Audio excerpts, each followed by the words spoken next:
Rumah,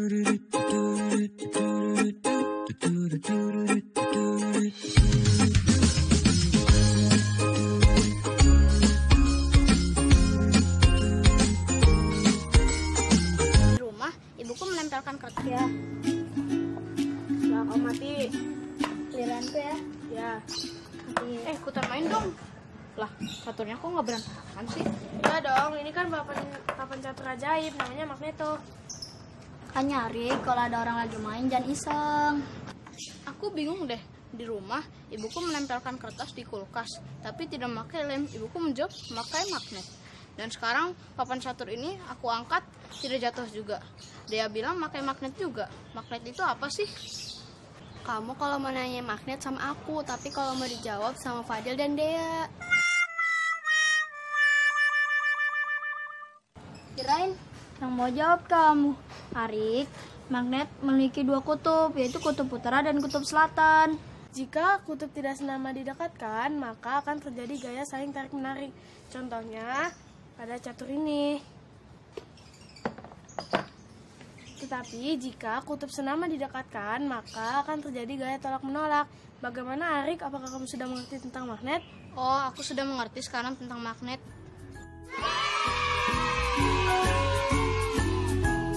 Udah, kamu jalan lagi ya. Ya. Halo Sobat X-Science, senang sekali Kak Herman dapat berjumpa kembali dalam program kesayangan kita, X-Science, Eksplorasi Sains.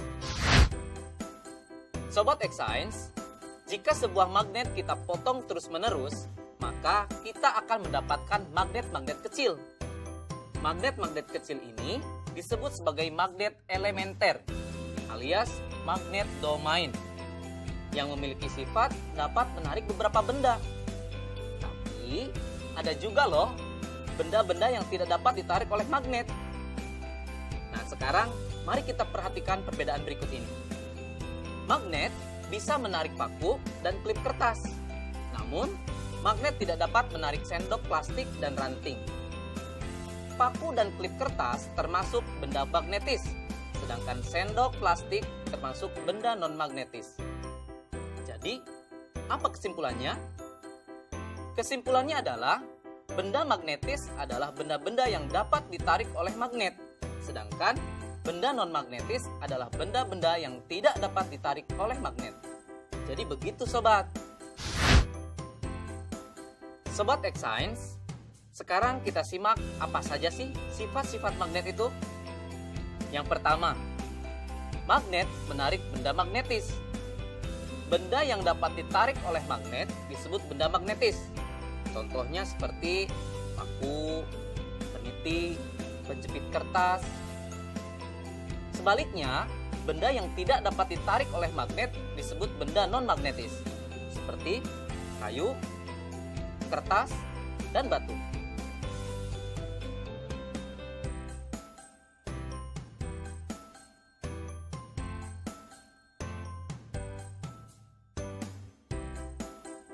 Sifat yang kedua adalah magnet mempunyai dua kutub. Biasanya disebut kutub utara dan kutub selatan. Jika kita mendekatkan kutub-kutub yang senama, maka magnet tersebut akan saling tolak-menolak. Sebaliknya, jika kita mendekatkan kutub-kutub yang tidak senama, maka magnet tersebut akan tarik-menarik. Loh, kok bisa ya Sobat X-Science? Ternyata hal ini terjadi karena arah gaya magnet keluar dari kutub utara masuk ke kutub selatan. Sifat yang ketiga, gaya tarik magnet paling kuat terletak di bagian kutub magnet. Garis medan magnet secara alami berkumpul bersama di ujung magnet.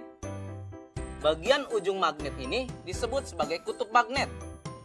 Karena garis gaya magnet berkumpul di ujung magnet, gaya tarik paling kuat terletak di bagian kutubnya. Yang terakhir, gaya magnet dapat menembus benda tertentu. Kekuatan gaya tarik magnet ditentukan oleh ketebalan benda yang menjadi penghalang antara magnet dengan benda magnetisnya. dan jarak antara magnet dengan benda magnetis tersebut. Bagaimana? Menyenangkan bukan belajar sains? Dengan belajar sains, kita menyadari akan kekuasaan Tuhan yang Maha Esa yang telah menciptakan magnet lengkap dengan keunikan sifat-sifatnya.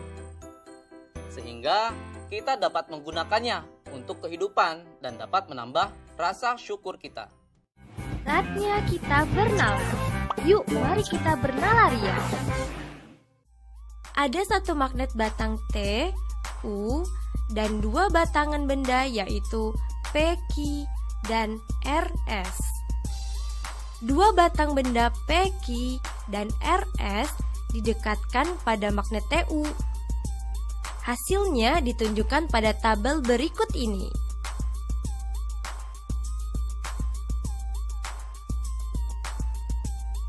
Apa yang dapat kamu simpulkan mengenai dua batang benda P, Q, dan RS tersebut? Coba jelaskan.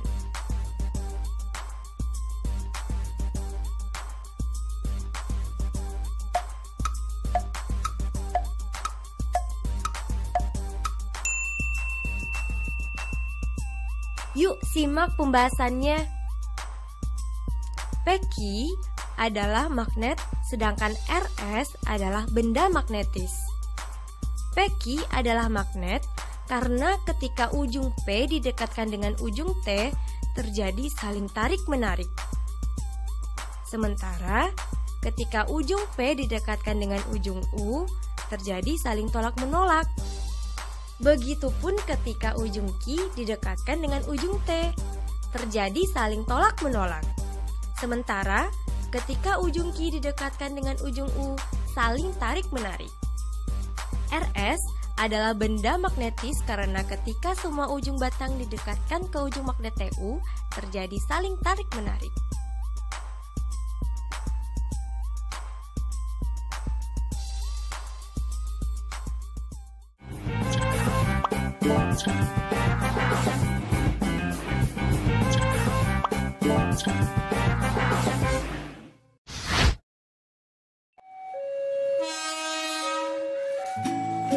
Halo Sobat X-Science, siapa di sini yang tidak tahu kereta api?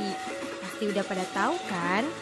Kereta api masih memanfaatkan roda dengan rel sebagai lintasannya, sehingga ketika kereta api melintas pasti akan menimbulkan kebisingan.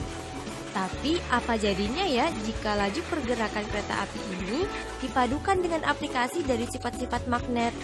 Apakah mungkin manfaat dan sifat-sifat magnet dan kereta api dapat disatukan? Bakal jadi apa ya? Penasaran kan?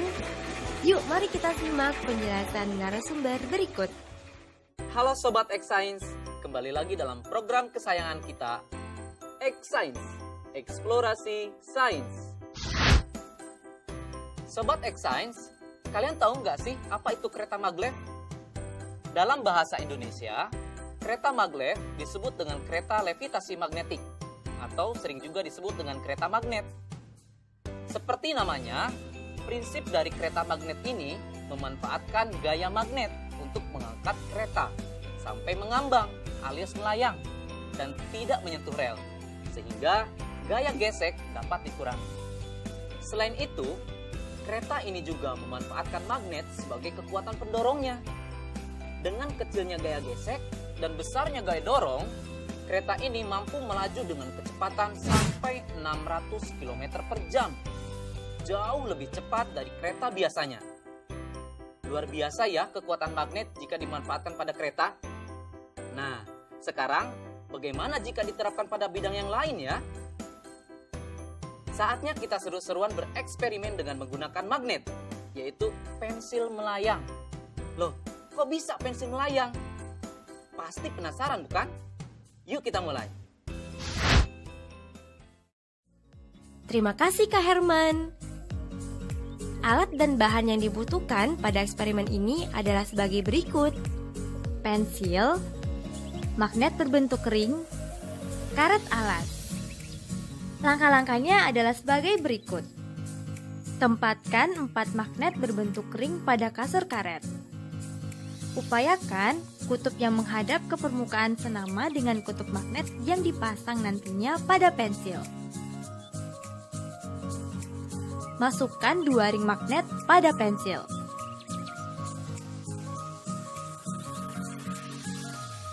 Tempelkan pensil pada sandaran kasur karet. Seketika pensil melayang. Nah, kok bisa sih? Sekarang, mari kita amati yang terjadi. Wah, pensilnya melayang. Seru sekali ya, sobat.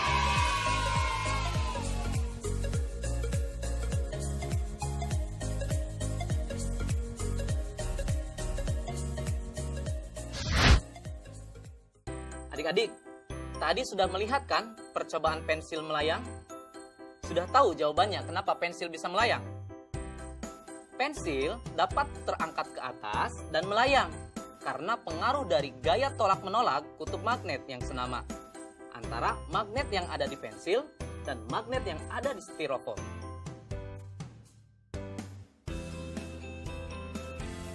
Nah, sekarang selamat mencoba di rumah ya. Sampai jumpa di eksplorasi sains berikutnya.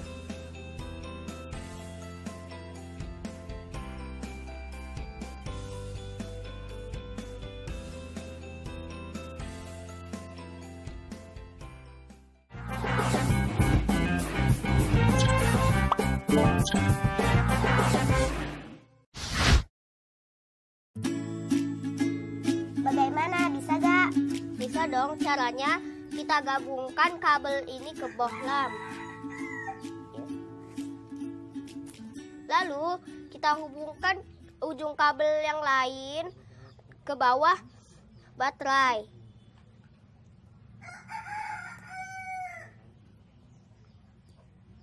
Jadi deh.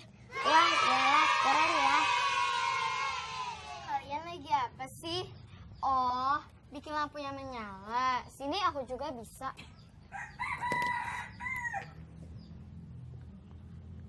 Lihat ya. Simsalabim, menyala. Lah, kok tidak menyala? Pantas kau lupa.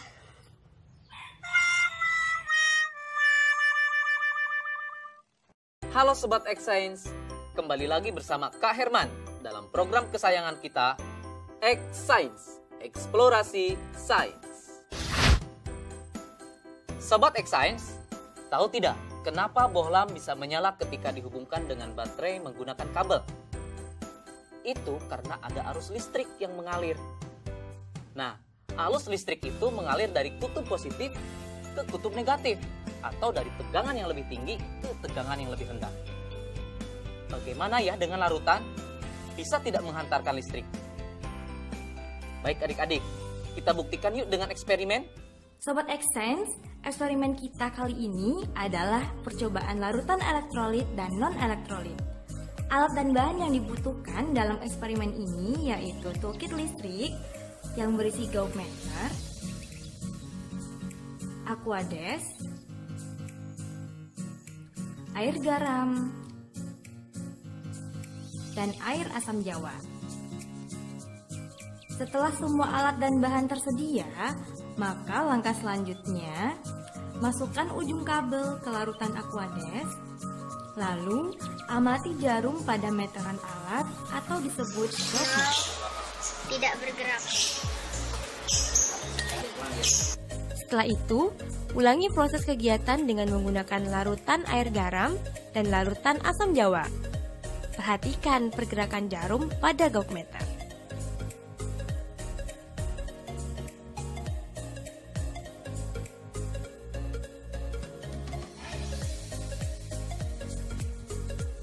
Isilah tabel berikut ini dengan memberi tanda checklist pada kolom yang sesuai.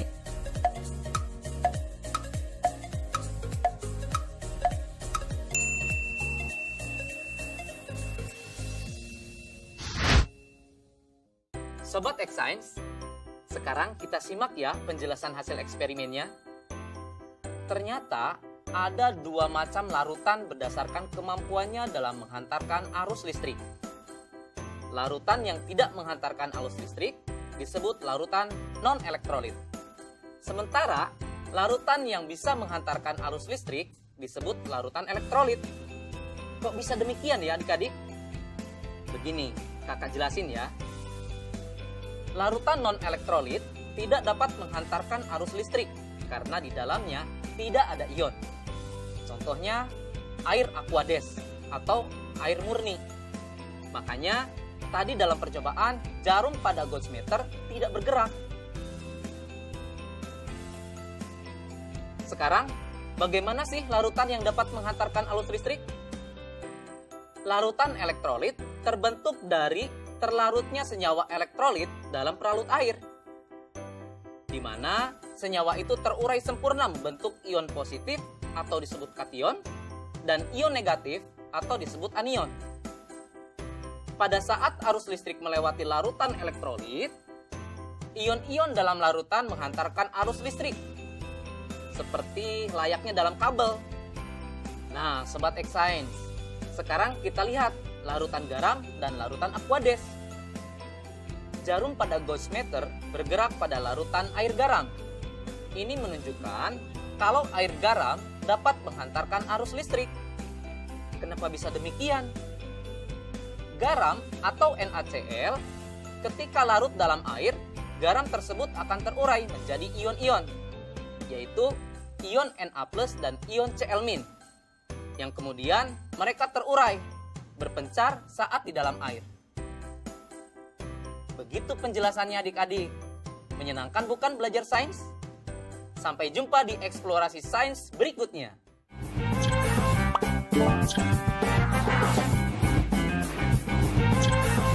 Thank you.